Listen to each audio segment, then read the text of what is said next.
ओम नमः शिवाय। हर हर महादेव। दोस्तों बहुत बहुत स्वागत है आपका फिर से एक नई वीडियो में। दोस्तों ये वीडियो एक रिक्वेस्टेड वीडियो है। मेरे पास रिक्वेस्ट आई थी कि आप मनसा महादेव के व्रत के बारे में बताएं। इसको कई लोग मनसा महादेव कहते हैं, कई लोग मनसा महादेव कहते हैं। मनसा यानी कि हमारे मन की इच्छा। दोस्तों ये व्रत बहुत ही ख़ास है क्योंकि इस व्रत के बारे में ऐसी मान्यता है कि बड़ी से बड़ी हमारी इच्छा भी भगवान महादेव इस व्रत को करने से पूरी करते हैं। श्रावण मास भगवान महादेव की भक्ति के लिए सबसे उत्तम माना गया है। इस महीने में भोलेनाथ की पूजा करने से बहुत जल्दी ही वो प्रसन्न हो जाते हैं। अब बात करते हैं कि इस व्रत को कब धारण करना चाहिए। दोस्तों यह व्रत श्रावण मास के शुक्ल पक्ष की चतुर्थी तिथि से प्रारंभ होता है और हर सोमवार व्रत रखना पड़ता है। और कार्तिक मास की जो शुक्ल पक्ष की चतुर्थी आती है उस चतुर्थी को इस व्रत का उद्यापन किया जाता है। अब बात करते हैं कि इस वर्ष यह व्रत कब से शुरू होने वाला है, यानी 2023 में इस व्रत को कब से धारण करना है। दोस्तों शुक्ल पक्ष की चतुर्थी तिथि यानी कि अमावस के बाद जो विनायक चौथ आती है उस दिन व्रत रखा जाता है। वो गणेश जी का व्रत होता है। उस दिन व्रत रखकर व्रत का संकल्प लिया जाता है और उसके बाद जितने भी सोमवार आते हैं कार्तिक मास के शुक्ल पक्ष तक उतने सोमवार इस व्रत को रखा जाता है और कार्तिक मास के शुक्ल पक्ष की विनायक चतुर्थी को इस व्रत का उद्यापन होता है।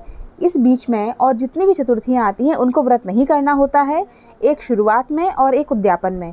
बस ये 2 चतुर्थियों को हमको व्रत करना होता है और इसके अलावा जितने सोमवार इनके बीच आते हैं उनमें व्रत रखना होता है। तो इस वर्ष श्रावण मास के शुक्ल पक्ष की चतुर्थी यानी कि विनायकी चतुर्थी 21 जुलाई को है।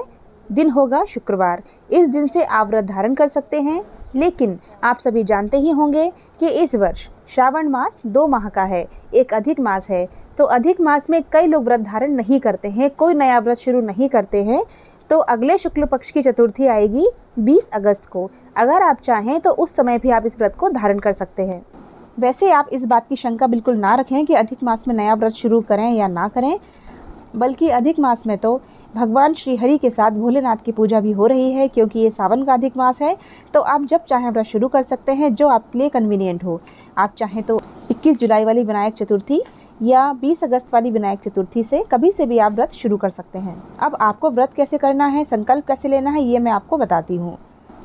विनायक चतुर्थी के दिन सुबह जल्दी उठकर स्नान करके स्वच्छ वस्त्र धारण करें, सूर्य देवता को अर्घ्य दें और हाथ में जल लेकर व्रत का संकल्प लें कि हे महादेव, आज से मैं मनसा सोमवार के व्रत शुरू कर रही हूँ। महादेव के समक्ष अपनी मनोकामना रखें और उनसे कहें कि महादेव, इस मनोकामना के लिए मैं यह व्रत धारण कर रही हूँ, तो कृपया करके आप इस मनोकामना को पूरी करें। इसके बाद आपको मंदिर में गंगा जल छिड़क के गणेश जी का पूजन करना है। गणेश जी को स्वच्छ जल और पंचामृत से स्नान करवाएं। गणेश चालीसा का पाठ करें, लड्डुओं का भोग लगाएं, दिन भर व्रत रखें और शाम को व्रत खोलें। पूनम के बाद जो संकष्टी चतुर्थी आती है उसमें चंद्रमा देखकर भोजन किया जाता है, लेकिन इस चतुर्थी में चंद्रमा नहीं देखा जाता है। चंद्रमा निकलने के पूर्व ही अगर आप भोजन कर लें तो अति उत्तम होगा। इस चतुर्थी के बाद से आपको सोमवार का व्रत करना है। सोमवार की पूजा विधि क्या होगी मैं आपके साथ जल्दी ही शेयर करूंगी। जिस चतुर्थी से आप व्रत शुरू कर रहे हैं उसके बाद आपको किसी भी चतुर्थी का व्रत नहीं करना है, सिर्फ सोमवार का व्रत करना है। कार्तिक मास के शुक्ल पक्ष की जो चतुर्थी तिथि आएगी विनायक की चतुर्थी, उस दिन आपको इस व्रत का उद्यापन करना है। उस दिन 1.25 किलो आटे का चूरमा बनाया जाता है, उसके 3 हिस्से किए जाते हैं। एक हिस्सा भगवान को भोग लगाया जाता है, एक हिस्सा गाय को और एक हिस्सा पंडित जी को दिया जाता है। जिस हिस्से का भोग भगवान को लगाया जाता है वह घर में वितरित कर दिया जाता है और अंधेरा होने से पहले अगर वो प्रसाद बच जाए तो उसको विसर्जित कर दिया जाता है। और जिस प्रसाद का हमने भोग लगाया है अगर वो बच जाए तो अंधेरा होने से पहले उसको विसर्जित कर दिया जाता है। इस चतुर्थी में अंधेरा होने के बाद चूरमा नहीं रखा जाता है।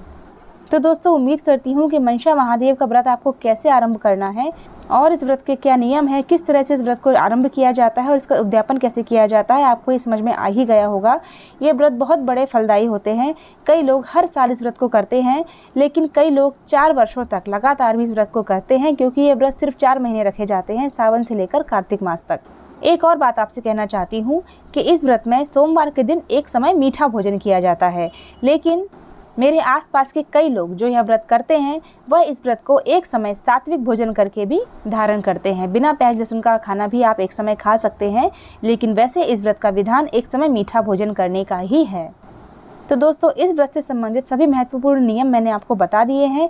व्रत कब शुरू करना है, उद्यापन कब करना है, ये भी आपको बता दिया है। और इसके अलावा आप कुछ पूछना चाहते हैं तो कमेंट बॉक्स में ज़रूर पूछ सकते हैं। और सोमवार को आपको पूजा कैसे करनी है, वह पूजा विधि मैं आपको अगले वीडियो में बताऊँगी। सोमवार से पहले आपको वह वीडियो मिल जाएगा। बस एक चीज़ आपको अभी से बताना चाहती हूँ कि मनसा सोमवार में भोलेनाथ की पूजा तो वैसे ही होती है जैसे हम हमेशा करते हैं, लेकिन इसमें तांबे या पीतल का सिक्का रखा जाता है। उसके ऊपर भगवान महादेव और नंदी की फ़ोटो बनी होती है, मूर्ति अंकित होती है उसके ऊपर। तो इस तांबे के सिक्के की पूजा उसमें की जाती है। ये एक इसमें नई बात होती है।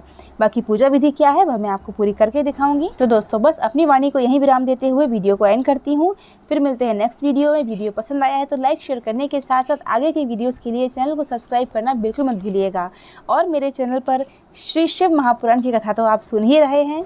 अगर आपको इसके बारे में नहीं पता तो मोक्ष देने वाली श्री शिव महापुराण की इस कथा को आप मेरे चैनल पर ज़रूर सुनिए। भगवान महादेव और माता पार्वती आप सब पर अपनी कृपा बनाए रखें। आपके घर में सब लोग स्वस्थ हों और घर में सुख समृद्धि हो, यही आपके लिए मेरी शुभकामनाएं हैं। हर हर महादेव, जय माता दी।